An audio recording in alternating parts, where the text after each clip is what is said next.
Welcome to the B2B Growth Blueprint podcast, where we talk with entrepreneurs, founders, and leaders at B2B services, tech, and SaaS companies to learn the systems and processes they've used to create success for their business.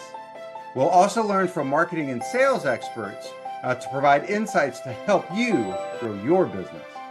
I'm your host, Mark Osborne, and the podcast is brought to you by Modern Revenue Strategies and their 10x ROI B2B growth guarantee.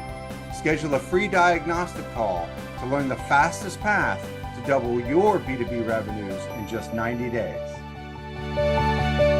Hello, and welcome to another episode of the B2B Growth Blueprint podcast, where we talk with entrepreneurs, founders, and leaders at early stage B2B services, tech, and SaaS companies to learn the systems and processes they've used to create success for their business.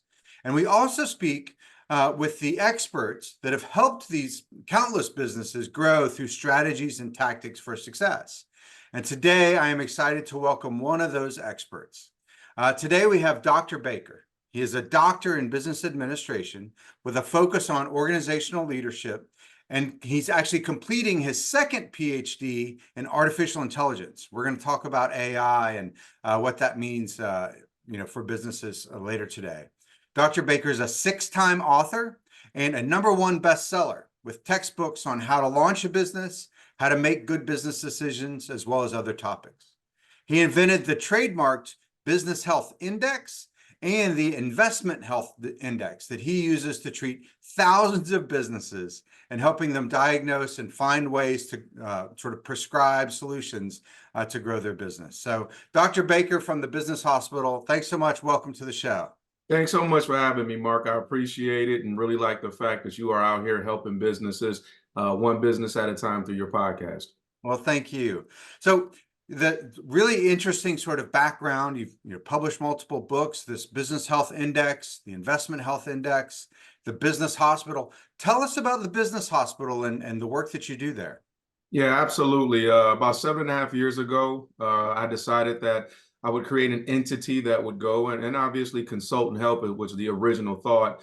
But as I was talking to my team members, we really got confused when it came to how does someone differentiate who they should call for assistance. You've got the large ones like Ernst & Young and BCG, but the average person can't get access to them. Even if you were to Google them and call them, you wouldn't really make any progress. And I said, well, how does a micro or boutique business or a mom and pop shop figure out where to get help and could they afford it? So in our dialogue, we said, well, I know that if I had a dog or a cat and something was wrong, you would take them to the vet.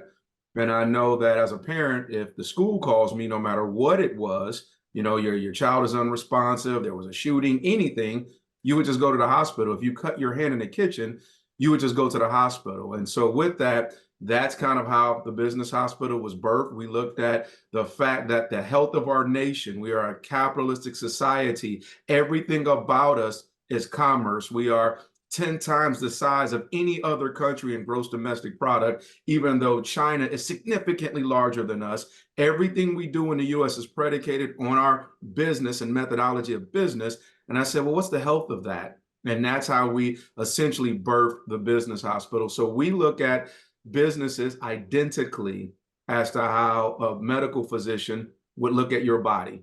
And so with that, we know if you're white, black, male, female, from Uganda all the way to California, your blood level is your blood level, cholesterol is cholesterol, heart rate is heart rate. So my mentality was, how do I standardize business health treatment to where if I have a barber shop, if I have an apparel company, if I own a cleaners, if I'm a tech company, is there a standard method of looking at my business? And essentially, that's what we offer is treatment to that business with standard care. That's great. That's great. And obviously, you've helped lots of different businesses. Mm-hmm. Our audience today is focused on sort of B2B services. And so you've built your own business in providing B2B services and technology and, sort of SaaS. And I know that you've helped lots of other B2B companies. And so as we think about some of these topics today, we'll focus in on that specifically. And even more so, There's a specific dynamic that I know a lot of our audience is struggling with, and that's the dynamic of, B2B companies that are chasing large contracts. They're typically dealing with, a lot of, sort of people on the buying committee. So there might be an actual decision maker as well as a champion, as well as different influencers, technical influencers, all on the buying side. And when there's lots of people, that means lots of time. And so sort of long sales cycles. And so that has its own sort of unique dynamic. And I know our audience will be really interested in your insights as it pertains to sort of navigating those dynamics. So when you're working with businesses that have that kind of dynamic, what are some of the most important vital signs that you use to sort of diagnose how healthy they are, or prescriptions that you use to sort of help them improve when they're dealing with those types of challenges? Absolutely. I think you hit the nail on the head with the various aspects of B2B work. Inherently, inside the business hospital, every one of our patients is a business. So we are only B2B, and we've helped 1,100 businesses to date. But for 2024, our goal is 7,000 businesses in this one calendar year. So that's a lot of B2Bs that we got to be really good at converting. And I tell that part of the story because we built this business one-to-one, and we built it one-to-one in 14 countries on 5 continents. And so that became something for me that says, okay, we have something, but what does that really mean that we have something? And so I want to answer some of your questions very pointedly, but from a macro standpoint, is that we have the experience and we teach businesses how to either control your market, how to venture into other markets, how to understand the different cycles within those markets. And not all of them are the same, which means that the mentality of the business owner has to be focused. So I want to go back to a few things that you pointed out. When you talk about long cycles, because not every business to business dealing is a long cycle, even if you're dealing with large corporations, that still does not determine if it's a long cycle. So I'm going to give you 2 examples. Sure. Let's say you're going to work with a conglomerate, a large business, and just for definition and baseline sake, small business is 50 million and less, 500 employees or less. So anything above that number, we're going to consider medium to large business. Well, from there, you could be working with someone that really likes you. They know your work that you've done. They know your product or your service, and they have the unilateral ability to sign off on something that you're going to do as long as it doesn't exceed 500 grand, 800 grand, whatever that number is. That board and that communal authority that's been appointed inside that company says that this individualized person can make that decision. Well, that gets bogged down if you don't know that person and you don't have a great relationship with that person. So you're going to have to be smart in your business dealings to determine how many of those people do I know? Do I know 2 or do I know 202? Now, if you don't know a bunch of them, all of your sales cycle and all of your business development efforts is going to be pushed into relationship building with those individuals. The problem is there is no yellow pages to tell you who can behave that way. So you're really just essentially throwing darts in the dark. Other entities have multiple boards. So let's say that you're looking to go to that same company, or you're looking to go to some organization and they've got a board of directors, but they've got an individualized director, and they have another party that's connected to what they're doing, and they have to sign off on it. Well, you could be talking 8, 9, 10 months before you even get a maybe. And you're like, what is all of this? And how do I navigate that? But when you're engaging in that, you also have to understand, all right, if I'm going to put this into my business development plans, now I've got to have a secondary or a tertiary, unless this is secondary and tertiary. So I'm going to give you a color example. Sure. We do a lot of work with municipalities. And so those municipalities will say, hey, can you come in and let us subsidize treatment for our whole county? So they might have 2,000 businesses in a particular county, and they're going to earmark tax dollars in order to subsidize that treatment. Well, in certain counties, we're dealing with a mayor, we're dealing with a county commissioner. There might be 4 county commissioners. There might also be an organization which is economic development. So now all of a sudden, you have to convert at every single one of those levels, and that payoff at the end of that can't be small. because the Right. amount of hours, the amount of time that you put into there is going to drain your resources while you're waiting for that payday. But on the flip side, when things are quick, those paydays may not be large enough. So Right. yeah, we turned them over quickly enough, but that 10 grand or 20 grand that we received, we're going to burn through that really quickly, but we're still going to have to charge out for the services. So therefore, we're going to have to supplement that with something else. What I like to say is, and this is cliche, so this is not revolutionary, but it is very much a science and it's very much an art. And it all is based on the individuals and what it is that they're offering. But what I find out of our patients is that most of them are uncertain about how to position themselves, how to articulate their offerings, and how to differentiate in a way that makes them useful. It's not so much about the cycle or their targets, it's more about them and how they articulate themselves to the world. That's right. Well, and in fact, we see very often that when a company has a really strong differentiated positioning strategy, that every one of their interactions is 10 times more powerful because Mhm. if they're dealing with people from different parts of an organization, you described a really complex landscape with municipalities. But when there's a consistent story, then they're building that trust and credibility in a really powerful way with everyone across those different parts of the organization. But And then when those, that gets tough though, Mark, not to cut you off, but you're yeah, go saying ahead. something that's really important because not everyone has a differentiator. And you're like, yes, they do. No, they don't. If I just have white t-shirts or I make pizza or I'm a construction company, I do what everyone else does. So now do I have to invent something that's unrecognizable or unwanted in the market? And the answer is no. It's still going to come down to how you articulate your positioning, how you built your eminence, and then how do you connect that with what you're trying to convert? And that part is very difficult because you might just be a commodity. You might just be another one, but that doesn't mean you don't belong in the race. Have you seen, have you not seen commodities, like we'll use the white t-shirt example, find some aspect about the way they deliver white t-shirts or who they service well or the components of their product or the way that they deliver that product? Have you not seen that companies can find some differentiation within the, even if it's a seemingly commoditized Well, product? most of the time, it has nothing to do with their point of differentiation. It's the fact that someone's not listening. And so, most people, and I don't want to be inflammatory to your audience, but I do like to be honest, are garbage listeners and they're just selfish people. And you say, why are you saying that? Because if you are talking to a company about what you have at any level, they have opened the door to say something's wrong. Right. Now you have to listen to ask what's wrong. So let's say we got two white t-shirt companies, but I don't like the customer service of the one white t-shirt company. I get tired of dealing with Nancy. She's a pain in the butt. She doesn't send the remittance slips on time. We always got to track down the product. They've sent stuff in other places. It's Sure. no longer about what you offer. It's about how you offer it. That's Could right. be a differentiator. It could be we're looking to create another location right in your geographic area. I'm trying to explain that to you, but you keep cutting me off, trying to tell me how different you are.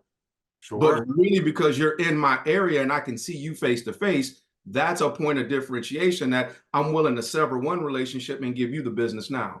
So it could be anything, literally, but we have to be listening for it and we have to probe appropriately and we have to understand the model of the entity that we're looking and desiring to work with. Yeah, for sure. Well, and that it's that ability to understand what's unique about your company, like you have really good customer success, like you serve a specific geographic area, and then to be able to listen intelligently enough and to build enough empathy with the challenges of your customer that you can match your unique capabilities to their unique needs to really create differentiation in a seemingly commoditized marketplace. If you're truly listening and you said something that I don't want any of your listeners to ignore, and you talked about having that empathetic ear. If you were truly listening and a company told you what they needed and or wanted, and you could not do it, but you could direct them in a way that where it would benefit them, even though it doesn't benefit you, that is a seed that will sprout like Johnny and the Beanstalk at some time in the future. That's right. But it's truly listening. And which is why I said we're really garbage at it, because we try to fit something in there because we want the dollars right now, which means that you didn't plan appropriately ahead of time. That's right. That's right. That's really interesting. So I know that you've seen, lots of companies move from, very early stage to sort of the next tier. And, a lot of in the B2B space, a lot of times we see, someone works in an industry for 5 to 10 years. They have an idea for a bigger, better mousetrap. They found a company to build and deliver that. And they know enough about the customers of that landscape because they've serviced those customers as part of their career that they've got a Rolodex. They can go out and talk to people. They know enough about their product because they built it, and then how it's different and better than the competitors because they've sold against or worked at those competitors, and they get that first sort of product market fit that way by going out and using their network. What have you seen be some of the successful strategies for companies that are trying to move beyond that? You talked about it as sort of one-to-one, you've got a relationship, you have a conversation, you make a sale, and you're talking about, your company going to 7,000, different customers that you're going to service in the next year. How do you create that scale and move beyond? What are some successful strategies you've seen? They're the exact same strategies that existed since the world was created and the caveman started doing stuff. Okay. It's working really hard. It's being everywhere and exploring, and it's not resting on your laurels of what you think you know.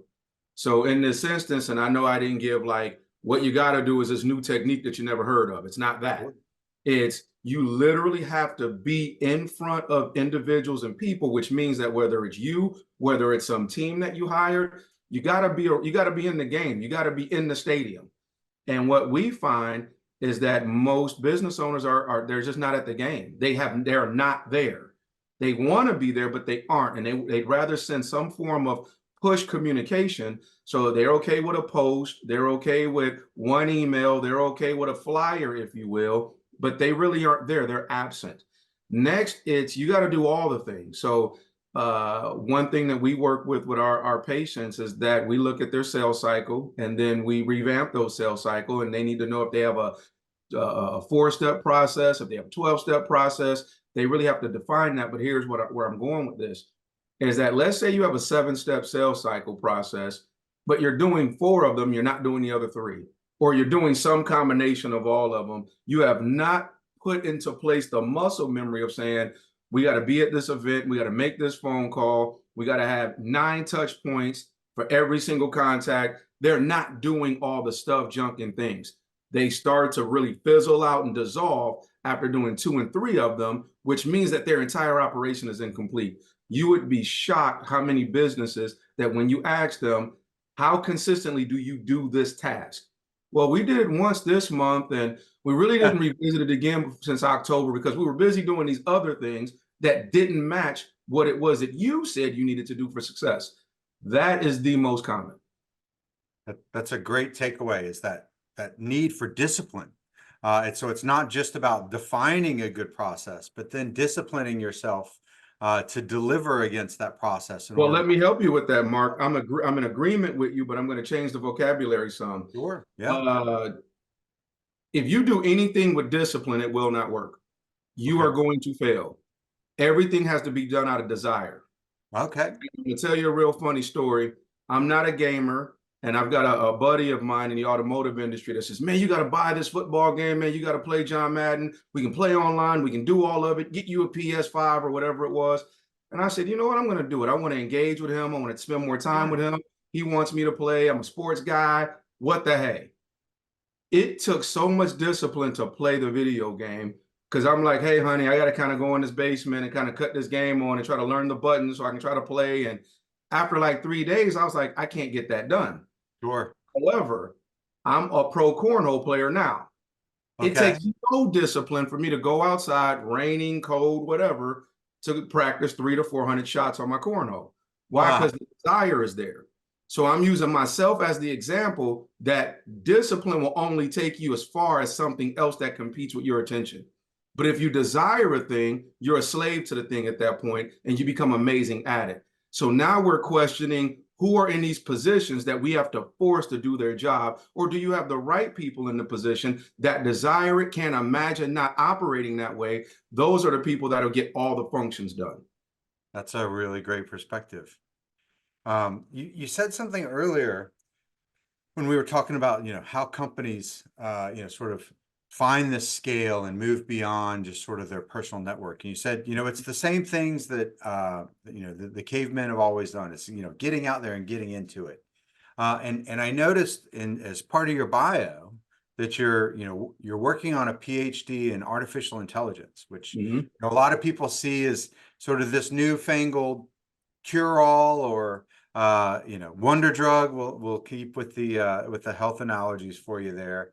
How do you as you think about artificial intelligence, particularly as it pertains to marketing sales, which is kind of the focus of this podcast, how do you see it fitting in? What's your predictions for the future there? Yeah, you got a couple things. Me getting a second PhD is me explaining how we don't rest on laurels of what we know. A lot of people said, Doc, you're already a doctor. Why would you go be a doctor times two? Well, they said that when I was already certified in finance and was a #1 author, and they said, why'd you go get a doctorate? Or was already a business owner. So you got these scenarios where I look at that and say, you always have to explore new lands. Artificial intelligence will help us explore new lands. It's going to force a lot of people to be left behind because it's going to move so fast that it's going to move past the rate that people can even fathom. And it's going to force new behaviors that hasn't even been created yet. That's problematic for us as a society and for us as business owners. And if you can go back to the email, and I'm sure you knew people that was, I don't have an email account, ain't going to get an email account. And they really fought against that. And then with the internet, and I don't want to put files in the cloud, I'd rather just have paper. That took a long time for people to really come across that threshold. Well, there'll be things that in one quarter will work one way, another quarter will work completely different because of AI. It's going to move that fast. And so as I view the future, it's not replacing people. That's not the case.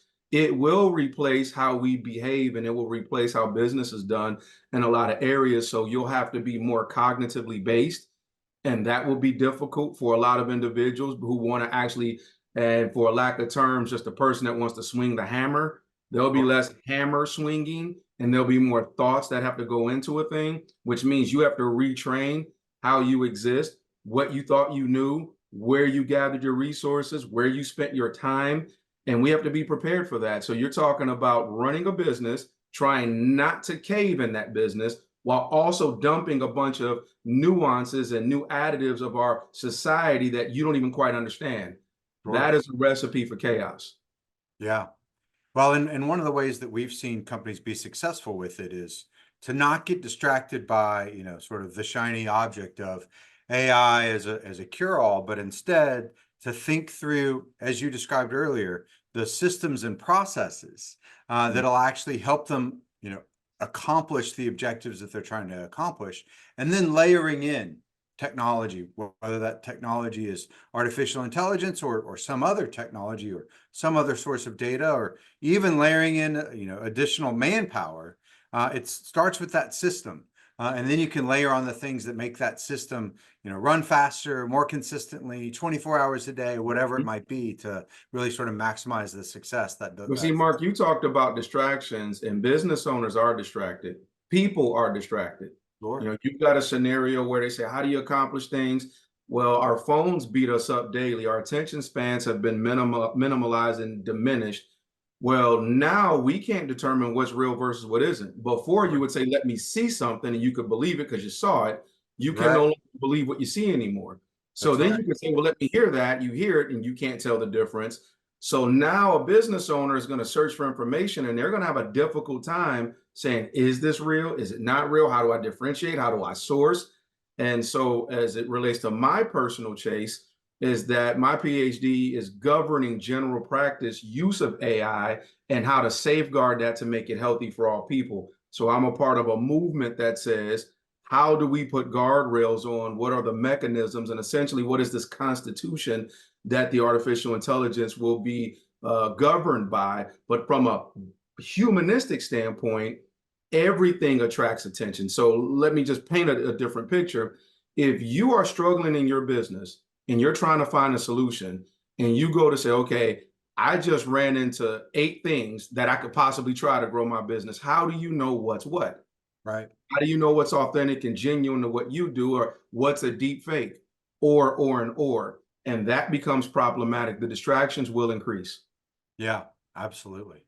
So we're sort of running towards the end of the time, but I want to give you a chance to, sort of share some good takeaways for our audience. I know some doctors, that are health doctors or medical doctors, and they always have some sort of evergreen advice.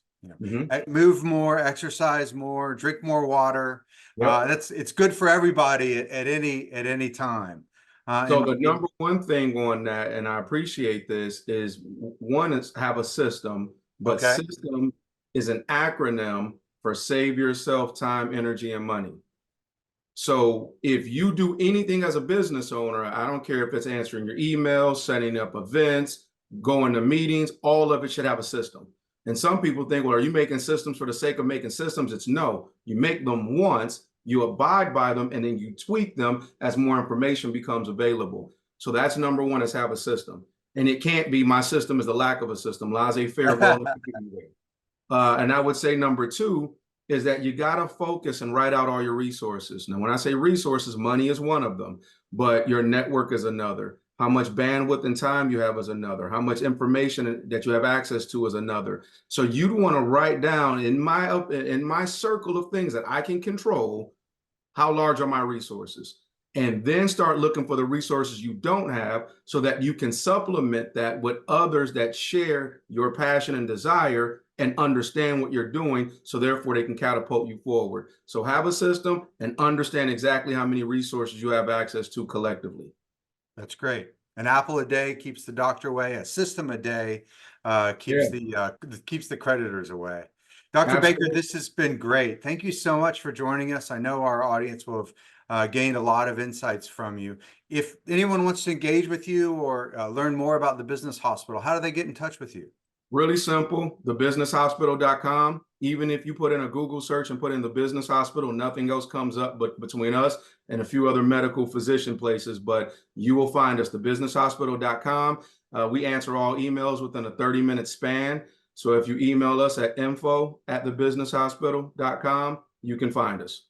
Fantastic. Dr. Baker, thanks so much. Thank you so much, Mark. I appreciate it. Thank you for joining this episode of the B2B Growth Blueprint podcast. We hope you've gained insights to grow your business. If you enjoyed this discussion, please rate, comment, like on your favorite platform, and share to others who will find it useful. Do you know a CEO, founder, or leader at an early stage B2B services, tech, or SaaS company who would like to be a guest and share their story? Send us a note. Let's schedule a conversation.